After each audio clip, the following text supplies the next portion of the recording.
मेरी भी। तो ठीक है, घर चलकर भोजन करते हैं। नहीं नहीं, घर नहीं। मारुति, जंगल के इस हिस्से में फल नहीं लगते। लगते हैं, वो देखो। कल माँ ने मुझे बहुत स्वादिष्ट लाल फल खिलाया था, परंतु ये वाला फल तो उससे भी लाल लग रहा है। मैं चला इसे खाने। नहीं नहीं मारुति, वो फल नहीं, सूरज है। मारुति तो गया सूरज खाने। अब क्या करें? काका काकी को बताना होगा। चलो।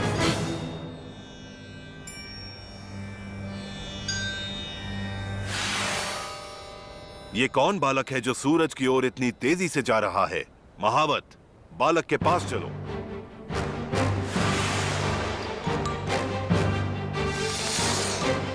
रुक जाओ बालक। कहिए श्रीमान। इस प्रकार सूरज की ओर क्यों जा रहे हो तुम? तो इस फल का नाम सूरज है। मैं इसे खाने जा रहा हूँ श्रीमान। मूर्खता की एक सीमा होती है बालक। तुम सभी सीमाएं तोड़ चुके हो। जाओ यहाँ से। जब मारुति कुछ करने की ठान लेता है श्रीमान, तो पीछे नहीं हटता। मैं चला। इस बालक की इतनी हिम्मत जो इंद्र का अपमान करे। वज्र!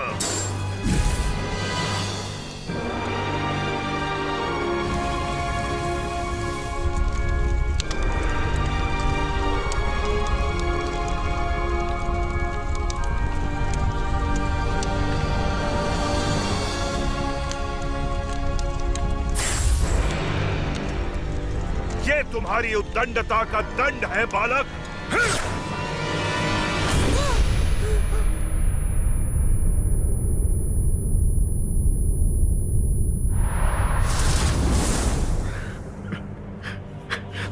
मेरे पुत्र की ये दुर्दशा किसने की?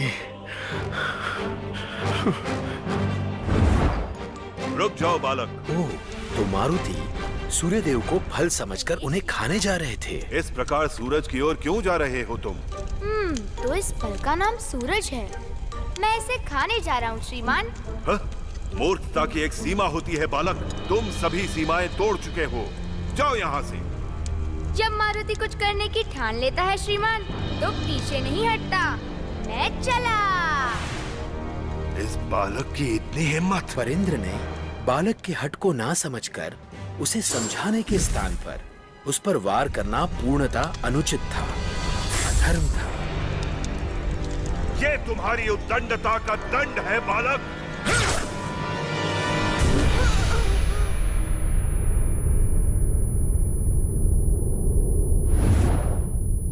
जिस क्रोध से आपने पवन पुत्र को मारा है इंद्र, उस क्रोध का भयानक रूप अब पूरा संसार देखेगा।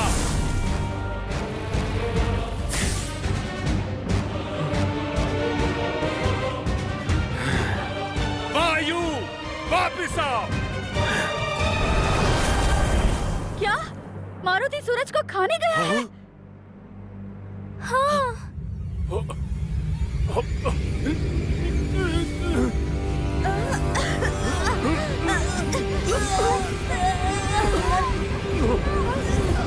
ये क्या?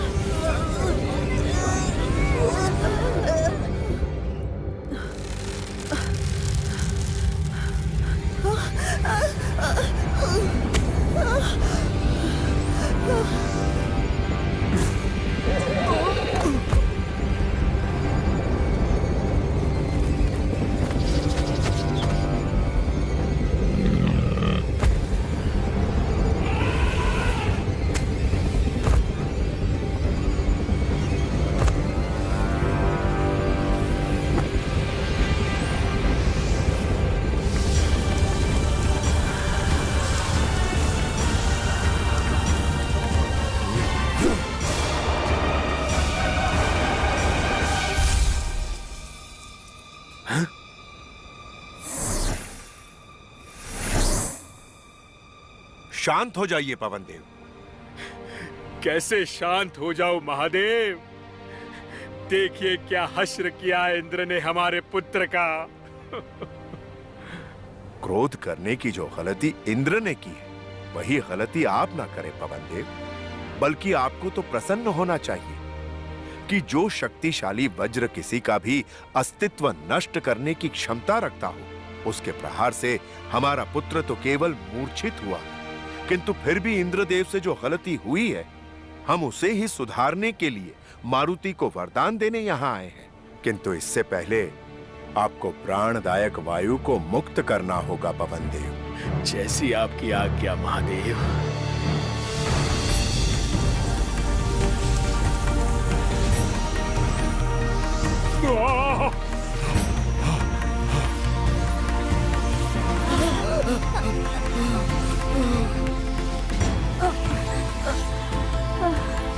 मारुति,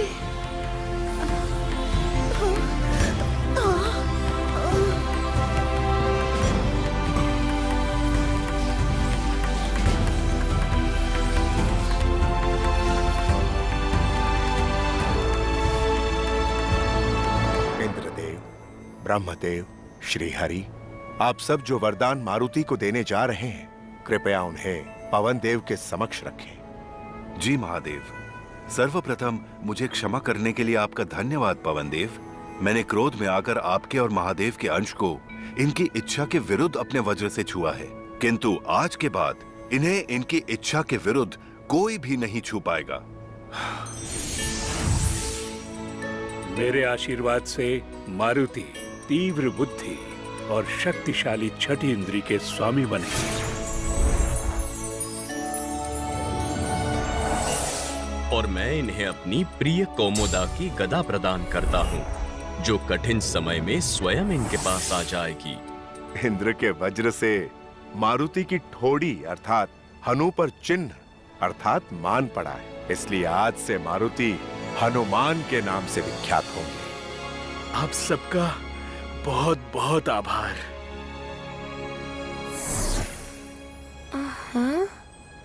मैं कहाँ हूँ और आप कौन है? आप जहाँ है सुरक्षित है पुत्र, और मैं आपका आध्यात्मिक पिता पवन देव हूँ। आपका जन्म मेरे और महादेव के आशीर्वाद से हुआ था। प्रणाम आध्यात्मिक पिताजी। यहीं से उछाल भरी थी मारुति ने काकी। वानरराज, कहीं सूरज के प्रचंड गर्मी ने हमारे पुत्र को। नहीं अंजलि, हमारा पुत्र पवन देव और महादेव का अंश है। इस संसार में ऐसी कोई शक्ति नहीं जो उसे हानि पहुंचा सके। वो देखिए, ये आपके विश्वास का ही परिणाम है केसरी, जो मारुति हनुमान बनकर लौटा। प्रणाम पवन देव। माँ, पिताजी। मेरा बेटा। पवन जी, आपने अभी कहा कि मारुति हनुमान बन गया, कैसे? इंद्रदेव, ब्रह्मदेव, ये नामकरण तुम सब बच्चों के खेल से ही तो आरंभ हुआ था। महादेव ने इंद्रदेव की गलती का संज्ञान लेते हुए उसकी भरपाई सभी ईश्वर देवों के वरदानों से की। स्वयं इंद्र ने मारुति को इन्हें आशीर्वाद दिया है कि इन्हें इनकी अनुमति के बिना अब कोई नहीं छू सकता।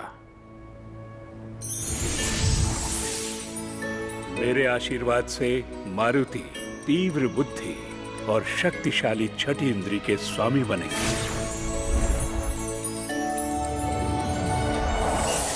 और मैं इन्हें अपनी प्रिय कोमोदा की गदा प्रदान करता हूँ, जो कठिन समय में स्वयं इनके पास आ जाएगी। इंद्र के वज्र से मारुति की ठोड़ी अर्थात हनु पर चिन्ह अर्थात मान पड़ा है, इसलिए आज से मारुति हनुमान के नाम से विख्यात होंगे।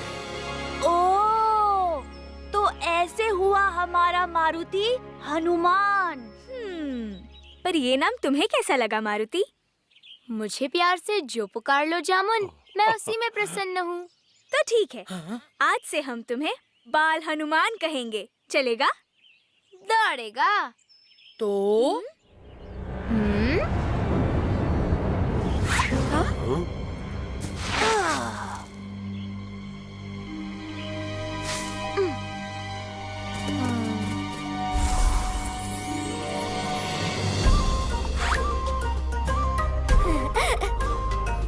साथियों, इस नटखट खरगोश को पकड़ने के लिए क्या तुम तैयार हो? तैयार है बाल हनुमान। तुम